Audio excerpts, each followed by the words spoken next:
اور درود و سلام سید الانبیاء امام الانبیاء شاہ معاشر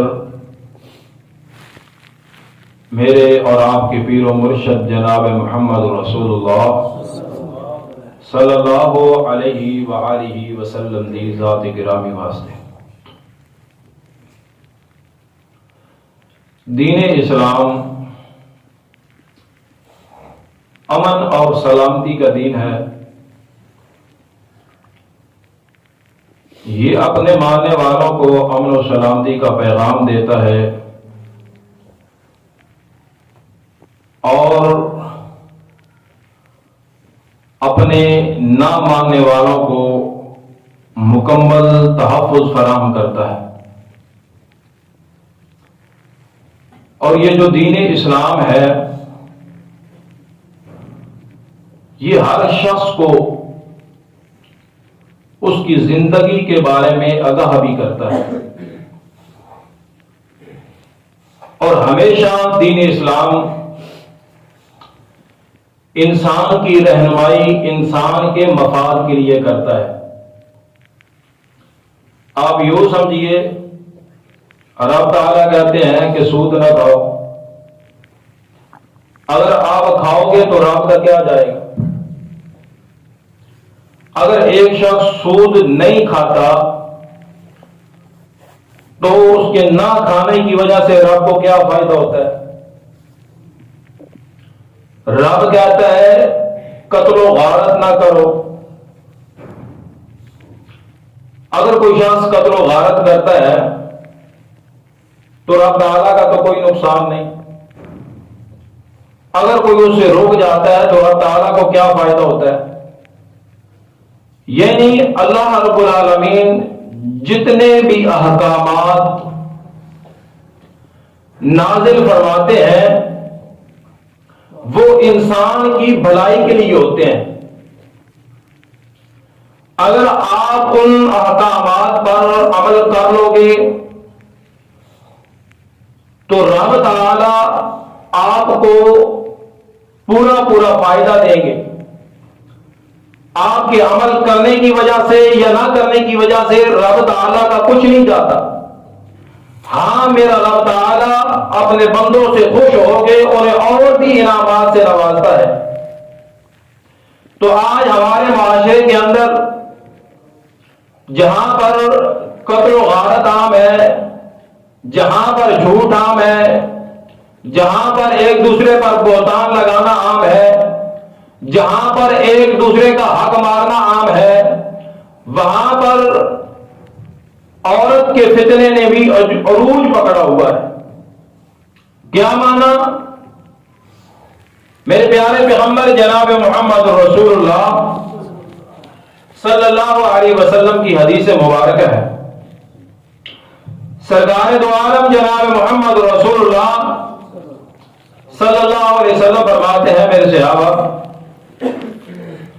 میں تم پر شرک کی وجہ سے خوف نہیں کھاتا کہ میرے جانے کے بعد میری امت کہ میرے جو بہترین لوگ صحابہ کرام ہیں وہ شرک میں مبتلا ہو جائیں گے۔ نہیں، اس پر میں خوف نہیں کھاتا، کیوں میں اپنے صحابہ کی اس قدر تربیت کر چکا ہوں، اس قدر انہیں میں شرک سے ہٹا چکا ہوں، یہ کبھی شرک میں نہیں جا سکتے۔ فرمایا پھر اللہ کے نبی صلی اللہ علیہ وسلم خوف کس بات کا ہے؟ تو امام کائنات علیہ السلام نے فرمایا میں اپنی امت پر عورت کے فتنے سے خوف کھاتا ہوں، کہیں یہ انہیں پکڑ کے جہنم کے کنارے کی طرف نہ لے جائیں، کہیں یہ ان کو فحاشی و عریانی کی طرف نہ لے جائیں۔ اور میرے پیارے پیغمبر جناب محمد رسول اللہ صلی اللہ علیہ وسلم نے فرمایا مال انسان کے لیے فتنہ ہے۔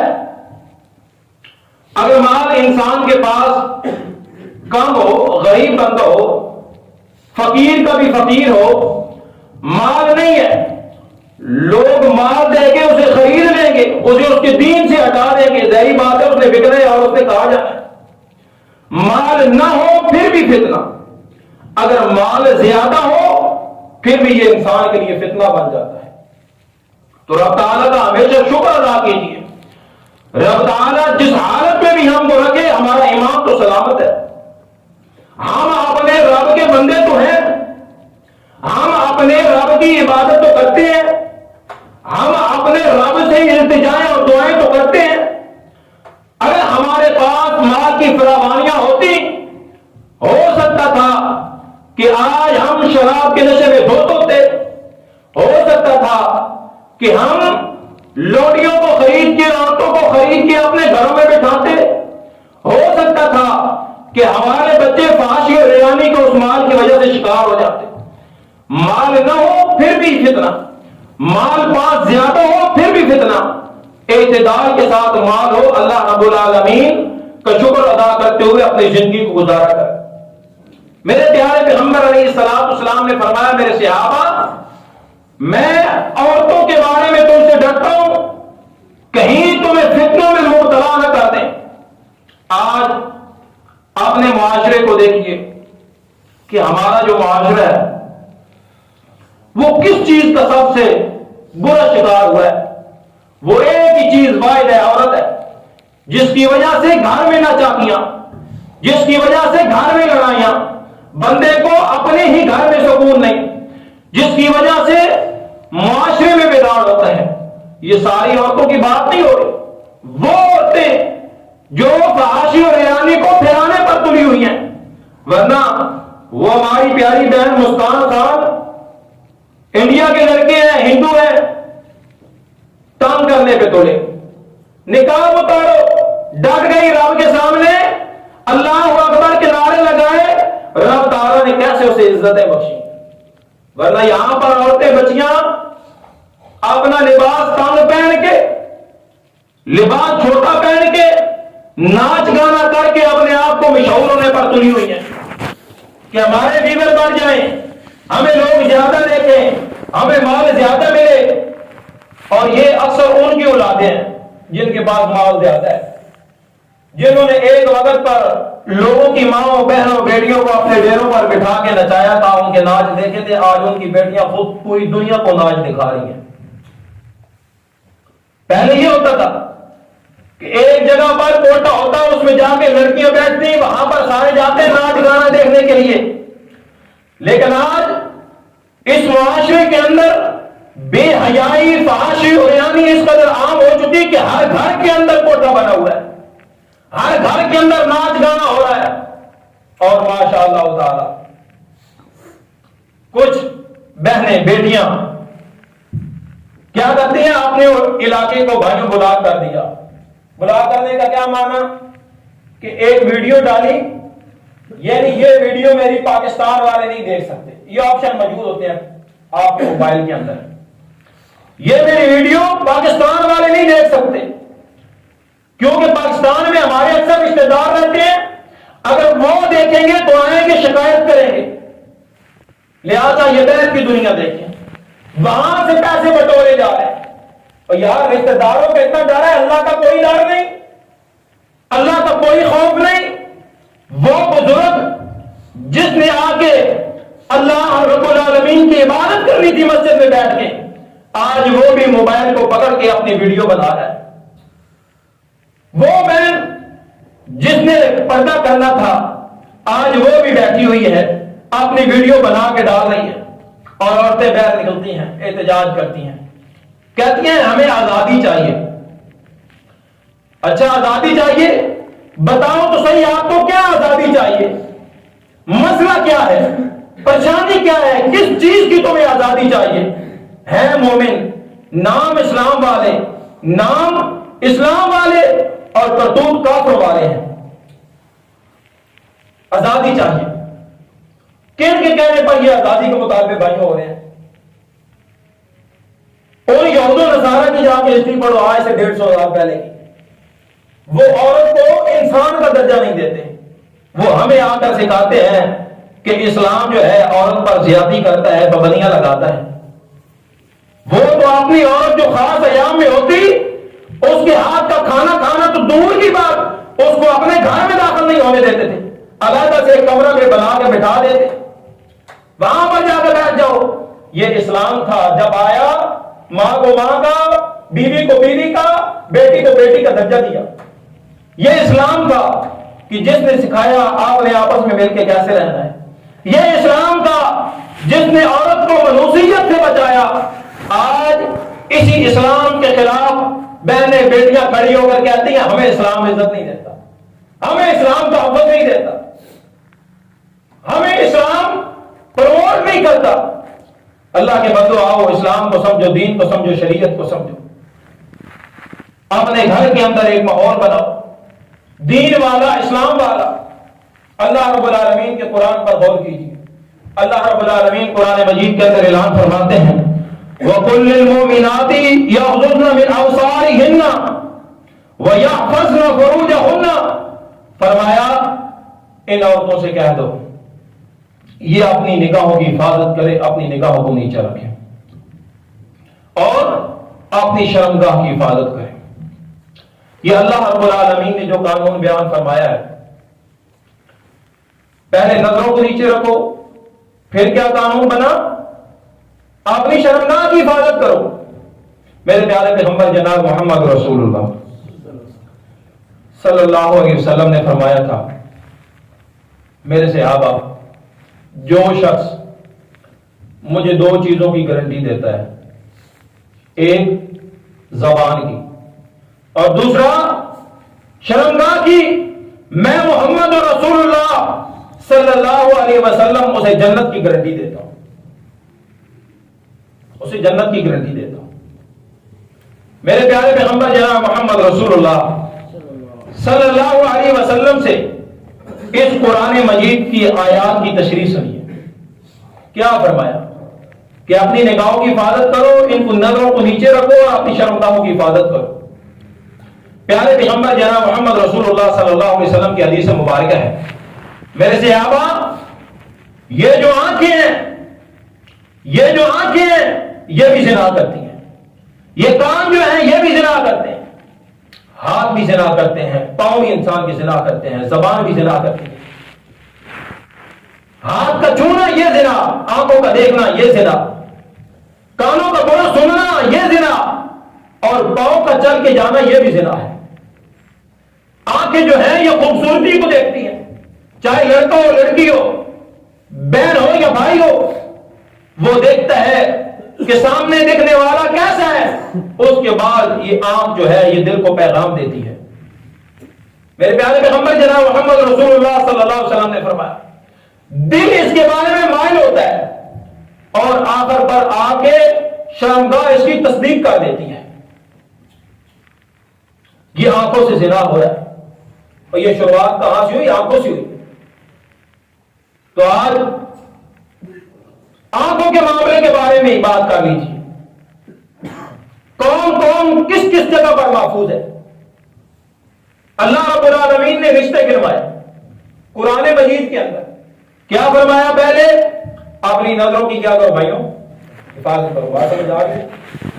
اپنی نظروں کی حفاظت کرو. دوسرا کیا فرمایا؟ اپنی شرمگاہوں کی حفاظت کرو. آپ نے جو لباس جو کپڑا پہنا ہوا ہے فرمایا جو یہ گربان ہے اس کے اوپر یہ جو چہرہ آتا ہے سا آتا ہے، اس پر ایک اوڑھنی لو اور تو یہ حکم ہے اس اوڑھنی کو نیچے ڈال دو، یعنی آپ کا چہرہ جو ہے وہ چھپ جائے. اب بڑے بڑے مفکرین، بڑے بڑے پروفیسر، بڑے بڑے لیکچرار، بڑے بڑے انجینئر کہتے ہیں جی چہرے کا پردہ کوئی نہیں، چہرے کا پردہ نہیں. میرے پیارے پیغمبر جناب محمد رسول اللہ صلی اللہ علیہ وسلم کی پیاری بیوی حضرت عائشہ صدیقہ طیبہ رفیقہ رضی اللہ تعالی عنہ، عید کا موقع ہے، صحیح بخاری کی یہ روایت ہے. پیغمبر علیہ السلام کے ساتھ باہر نکلی ہیں تو نبی پاک علیہ السلام سامنے ہیں اور آپ ان کے پیچھے چھپ کے فرماتی ہیں میں ان کے پیچھے چھپ کے میں صحابہ کو دیکھ رہی ہوں وہ دینوں کے ساتھ کیسے لڑائی کر رہے ہیں. اگر چہرے کا پردہ نہیں تھا تو ماں جان عائشہ صدیقہ کو پیغمبر علیہ السلام کے پیچھے چھپنے کی کیا ضرورت تھی؟ وہ سامنے کھلے میدان میں آتی بیٹھتی دیکھتی. پیغمبر کے صحابہ سے پاک باز ہستیاں کوئی ہو سکتی ہیں؟ ماں جان عائشہ صدیقہ سے پاک باز کسی کی ذات ہو سکتی ہے؟ آج ہمارے ہاں میری مائیں اور بہنیں کہتی ہیں ہمارا تو دل صاف ہے، ہمارا دل فاطمہ بنت محمد کے سے زیادہ صاف ہے، اور چہرے کے پردے کی دور کی بات، یہاں پر تو لباس دیکھا جائے اپنے معاشرے کی ماں اور بہنوں کا ایک بھائی سامنے نہیں بیٹھ سکتا، اور ہم مثالیں دیتے ہیں فاطمہ بنت محمد۔ کمال کی یار بات ہے، اسلام کہتا ہے آپ نے اپنے چہرے کو بھی ڈھانپنا ہے۔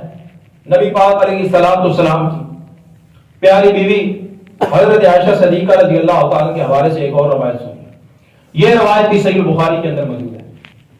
فرماتی ہیں ایک مرتبہ پیغمبر علیہ الصلوۃ والسلام جہاد کے سفر کے لیے تشریف لے گئے، اور سیدہ عائشہ صدیقہ رضی اللہ تعالیٰ صاحب تھی۔ آپ علیہ السلام کا معمول یہ تھا کہ نبی علیہ السلام اپنی بیویوں کے درمیان اعتدال رکھنے کے لیے، انصاف رکھنے کے لیے پرچی ڈالا کرتے تھے، جس کا نام آتا اس کو ساتھ لے کے جایا کرتے تھے۔ تو اس مرتبہ بھی نام پیاری عائشہ کا آیا، تو آپ علیہ السلام ساتھ لے کے گئے۔ ماں جان جو ہے جسم کے لحاظ سے بڑی ہلکی پھلکی، ایک ڈولی بنی ہوئی ہوتی، جس طرح ہمارے یہاں ڈولیاں ہوتی ہیں، کسی دلہن کو بٹھا کے اس کے گھر میں چھوڑ کے آتے ہیں، اس طرح ایک ڈولی بنی ہوتی۔ ماں جان عائشہ صدیقہ طیبہ طاہرہ رفیقہ اس میں بیٹھتی اور اس کو اٹھا کے صحابہ کرام اوپر رکھ دیتے اور پھر آگے چل دیا جاتا۔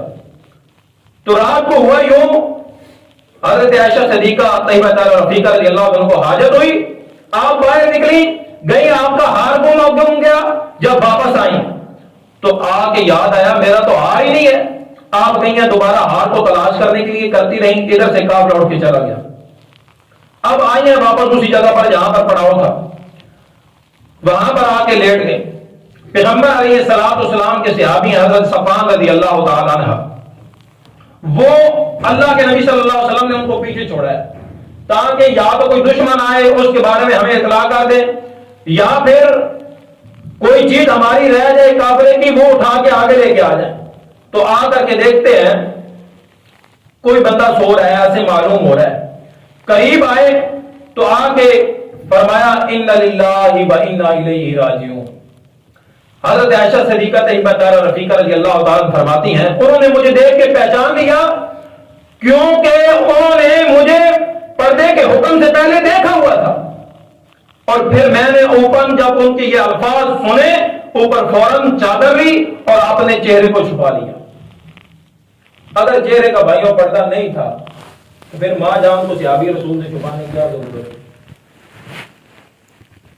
ہزاروں مثالیں ایسے، لیکن مسئلہ یہ ہے کہ جب بات ہماری اپنی آتی ہے، پھر ہم اپنے لیے جب دین کو کھنگالتے ہیں، ہمارے معاملات جب حل نہیں ہو رہے ہوتے، جب ہماری مجبوری ہوتی ہے اپنی ماؤں اور بہنوں کو غیر ماؤں کے سامنے پیش کرنا، یہ ہماری جب مجبوری بنتی ہے کہ بات چیت کیسے چلے گی، ہمارے کاروبار کیسے چلیں گے، ہمارے معاملات کیسے چلیں گے، ہمارے جا کے پیر پٹھے کون کاٹے گا، پھر کہتے ہیں جی چہرے کا کوئی پردہ نہیں ہے۔ دل صاف ہونا چاہیے بھائیوں، اپنے لیے دین کو نہ بدلو، دین بڑی آسانیوں کا نام ہے۔ پیارے پیغمبر جناب محمد رسول اللہ صلی اللہ علیہ وسلم فرماتے ہیں ما ترکت بعدی فتنۃ، میں آپ کے بعد فتنہ چھوڑ کے جا رہا ہوں، میرے بعد تم فتنوں کو دیکھو گے۔ اللہ کے نبی کون سا فتنہ فرمایا؟ عورت کا فتنہ، اس سے بڑھ کے بھی بڑا کوئی فتنہ ہو سکتا ہے؟ آپ علیہ الصلوۃ والسلام کی یہی پیاری بیویاں ہیں حضرت عائشہ صدیقہ رضی اللہ تعالی عنہ۔ احرام باندھا ہوا ہے، اور احرام میں یہ ہوتا ہے کہ کسی نے پردہ نہیں کرنا، یعنی اپنے چہرے کو نہیں ڈھانپنا، فل سیل جس طرح کے ماسک پہن کے، یعنی آپ کو وہ پردہ جو ہے آپ کے چہرے کے ساتھ چپکا ہوا نہ ہو۔ فرماتی ہیں جب ہم کافروں کو دیکھتی کہ کوئی اونٹ پر بیٹھ کے آ رہا ہے ہماری طرف، جو اوپر ہمارے سر کے اوپر اوڑھنی ہوتی تھی، ہم اس کو اپنے چہروں پر ڈال دیا کرتی تھی۔ چہرے کا پردہ تھا تو تبھی تو اسلام میں حضرت عائشہ صدیقہ طیبہ طاہرہ رفیقہ رضی اللہ تعالی عنہا اس کو آگے ڈالا کرتی تھی۔ اور یاد رکھو صرف چہرے کی بات نہیں، صرف چہرے کی بات نہیں، عورت کے آواز کا بھی پڑتا ہے، آواز کا۔ آئیے پیارے پیغمبر جناب محمد رسول اللہ صلی اللہ علیہ وسلم کی حدیث مبارکہ سنیے۔ امام کائنات جناب محمد رسول اللہ صلی اللہ علیہ وسلم فرماتے ہیں میرے صحابہ، جب نماز ہو رہی ہو، نماز میں امام صاحب بھول جائیں، امام صاحب سے بھی خطا ہو سکتی ہے، غلطی ہو سکتی ہے، جب وہ بھول جائیں تو مرد حضرات نے کہنا ہے سبحان اللہ۔ اگر عورتوں کو یاد آ جائے، اگر عورتوں کو پتا چل جائے کہ امام صاحب بھول گئے، تو عورتوں نے سبحان اللہ نہیں کہنا بلکہ اپنے الٹے ہاتھ کی تالی مارنی ہے، تالی مارنی ہے۔ عورتوں کی آواز پیغمبر علیہ السلام نے ان کی زبان سے بلند آواز سے سبحان اللہ ہونا بھی پسند نہیں فرمایا، اور کی آواز نہیں پڑ رہی۔ اور ہمارے یہاں کیا ہوتا ہے، مال بیچنے والا گلی میں آ جائے نا، تمہاری عورتیں ایسے ٹھاٹھے مار کے باتیں کرتی ہیں، وہ پھیری والا بھی کہتا ہے یار اس گھر میں بڑا اخلاق ہے، اس گھر میں بڑا اخلاق ہے۔ حالانکہ امام کائنات علیہ السلام نے کیا فرمایا تھا، کوئی پوچھنے کے لیے آئے دروازے پر دستک دے، مرد گھر میں نہیں، 3 بار دستک دو، واپس چلے جاؤ۔ ہاں اگر عورت نے آگے سے جواب دینا ہے تو اسے غصے سے جواب دے، اس کے بارے میں یہ بندہ تصور کر کے جائے کہ فلاں کی بیٹی بڑی بد اخلاق ہے، بڑا عجیب طریقے سے بولتی ہے۔ ایسے نہیں میٹھی میٹھی باتیں کرو اور وہ مائل ہو جائے، بھائی اسے مائل ہونے ہی کیوں دو؟ وہ عورتوں کے بارے میں بہر کا بندہ نامعلوم ایسے تصور کرے کہ ان کے گھر کی عورت بڑی بد اخلاق ہے، یہ نہیں اس کو گالیاں نکالنی ہے، لیکن ایک طریقے کے ساتھ پوچھنے والا پوچھتا ہے فلاں کہاں ہے، جواب دینے والا جواب دے کہ فلاں گھر پہ نہیں ہے، سختی کے ساتھ جواب دو، یہ نہیں آؤ بھائی بیٹھو پانی پیو جاؤ، اس طرح نہیں۔ دین اسلام ہماری ایک بات پر تربیت کر رہا ہے۔ اور یہاں پر کپڑا خریدنے کے لیے مائیں بہنیں چلی جائیں، بہن ہاتھ میں کپڑا ہوتا ہے، باتیں پورے محلے کی سنا رہی ہوتی ہیں، ہاتھ میں کپڑا، کپڑے والے سے رشتے داری نکال رہی ہیں۔ تو بھائی آپ کو رشتے داری نکالنے کی کیا ضرورت ہے؟ آپ نے پیسے دے کے اپنا علاج کروانا، پیسے دے کے آپ نے مال خریدنا، پیسے دے کے آپ نے کپڑے خریدنے، پیسے دے کے آپ نے جوتے خریدنے، پھر دکاندار کے ساتھ رشتے داری نکالنے کی کیا ضرورت ہے؟ کیا ضرورت ہے اس بات کی؟ دین اسلام یہ کہتا ہے مال لو واپس آؤ۔ یہ تو نہیں ہے کہ آپ جاؤ بازاروں کی زینت بنو اور کپڑے والے سے بھی ایسے بات کرو وہ سمجھے کو میری محرم ہے۔ اس کو ہم خود موقع کیوں دیں دکاندار کو؟ کیوں ہم نامحرموں کو موقع اس بات کا دیں کہ ہماری ماؤں اور بہنوں کی طرف مائل ہو جائیں؟ یہ ہماری مائیں اور بہنیں خود موقع دیتی ہیں۔ اور توبہ استغفر اللہ، انسان کو ایک بندے کو نہیں پتا دوسرے بندے کا، لیکن ان کو پتا ہوتا ہے یہ بندہ کہاں سے آتا ہے، کہاں جاتا ہے، پوری اس کی ہسٹری کھولتی ہے۔ اللہ کے لیے دین کو سمجھو، اسلام کو سمجھو، شریعت کو سمجھو۔ میرے پیارے پیغمبر جناب محمد رسول اللہ صلی اللہ علیہ وسلم بیان فرماتے ہیں کہ عورت جو ہے اس کے پیر کے اندر پائل ہو، پازیب ہو، پیر کے اندر ڈالی ہوئی ہو، وہ اپنے پیر کو اچھال کے نہ چلے، اپنے پیر کو اچھال کے نہ چلے۔ کیا مطلب؟ کہ یہ جو پیر کو اچھال کے چلتے ہیں اس کی وجہ سے بھی غیر محرم مرد اس کی طرف مخاطب ہو جائیں گے، لہذا اس کے لیے یہ بھی جائز نہیں کہ اپنی زیب و زینت، اپنے زیورات اس غیر محرم مرد کے سامنے ظاہر کرے۔ نبی علیہ السلام نے فرمایا میرے صحابہ، کوئی مرد اس کے لیے یہ جائز نہیں کہ وہ اپنی شلوار کو ٹخنوں سے نیچے لٹکائے۔ عورتوں کے بارے میں اتنی باتیں سن لی ہیں نا، بڑا دل خوش ہوگا، اپنے بارے میں بھی سنے نا۔ فرمایا کوئی ہو اس کے لیے یہ جائز نہیں ہے کہ وہ اپنی شلوار کو اپنے ٹخنوں سے نیچے لٹکائے۔ اور اللہ رب العالمین جو اپنی شلوار کو اپنے ٹخنوں سے نیچے لٹکاتا ہے، قیامت والے دن رب تعالیٰ نظر رحمت سے نہیں دیکھیں گے، نظر رحمت سے رب تعالیٰ نہیں دیکھیں گے ایسے بندے کو۔ اچھا نبی پاک علیہ الصلوۃ والسلام کی ازواج مطہرات نے سوال کیا کہ اللہ کے نبی صلی اللہ علیہ وسلم مردوں کے بارے میں یہ حکم ہے، عورتوں کے بارے میں کیا ہے؟ ان کی شلوار اور ان کی تہمت کے بارے میں کیا حکم ہے؟ تو پیارے پیغمبر جناب محمد رسول اللہ صلی اللہ علیہ وسلم نے فرمایا ان کی شلوار اور ان کی تہمت کے بارے میں یہ حکم ہے کہ وہ ایک بلشت نیچے لٹکا کے چلے، ایک بلشت۔ فرمایا اللہ کے نبی صلی اللہ علیہ وسلم، فرمایا ہو سکے تو اس کو ایک کونی پورا نیچے لٹکا کے چلے۔ فرمایا اللہ کے نبی راستے میں پانی ہوتا ہے، کیچڑ ہوتا ہے، کپڑے خراب ہو جائیں گے۔ فرمایا اگر کپڑے آپ کے اس طرح خراب ہو جائیں، کسی عورت کے، کسی بہن کے، کسی بیٹی کے اس طرح کپڑے خراب ہو جائیں، تو میں محمد رسول اللہ صلی اللہ علیہ وسلم اجازت دیتا ہوں کہ جب وہ اس میں کپڑے خراب ہوئے ہیں، جب دوبارہ وہ مٹی کے ساتھ گھسیں گے وہ پاک ہو جائیں گے۔ لیکن عورت کے لیے یہ جائز نہیں کہ وہ اپنے کپڑوں کو اوپر اٹھا کے چلے، اور ہمارے یہاں تو یہ فیشن بن چکا ہے، مردوں کی شلواریں نیچے اور عورت کی نصف پنڈلی پر ہوتی ہے۔ اللہ کے بندو دین کو سمجھو، اسلام کو سمجھو، شریعت کو سمجھو، اور یہ حکم نبی پاک علیہ الصلوۃ والسلام نے محتاط ہو کے دیا۔ فرمایا یا ایھا النبی قل لازواجک وبناتک ونساء المؤمنین، اور بعض اوقات کچھ دوست آپ کہتے ہیں یہ حکم خاص ان عورتوں کے لیے تھا، وہ بڑی پاک باز تھیں لہذا ان کے لیے یہ حکم تھا۔ بھائی ان کے لیے اگر حکم تھا تو اللہ کے نبی صلی اللہ علیہ وسلم صرف اپنی بیٹیوں کے لیے بیان فرما دیتے اور اپنی بیویوں کے لیے بیان فرما دیتے۔ وَنِسَاءِ الْمُؤْمِنِينَ لفظ لانے کا مطلب کیا ہوا رب تعالیٰ کے کہ تمام عورتوں کے لیے حکم ہے کہ تمام عورتیں پردہ کریں، سب کے سب کے لیے یہ حکم ہے، کوئی بھی اس حکم سے خالی نہیں ہے، کوئی بھی اس حکم سے خالی نہیں، تمام کے لیے یہ حکم۔ اور زیب و زینت کہتے کسے ہیں؟ شاید ہم نے سمجھ لیا کہ پورے جسم کا جو ننگا ہونا اس کو زیب و زینت کہتے ہیں، یہ زیب و زینت نہیں ہے۔ زیب و زینت کیا ہے؟ یہ چہرہ، یہ زیب و زینت ہے، یہ ہاتھ، یہ زیب و زینت ہے، یہ پاؤں، یہ زیب و زینت ہے۔ عورت کے لیے یہ حکم ہے کہ اپنے باپ کے سامنے، اپنے باپ کے سامنے، اپنے خاوند کے سامنے، اور اپنے بھائی کے سامنے، اپنے بھتیجے کے سامنے، اپنے بھانجے کے سامنے، اپنے بھائی کے سامنے یہ اپنے چہرے کو واضح کر سکتی ہے، یہ ان کے سامنے اپنے چہرے کو واضح کر سکتی ہے۔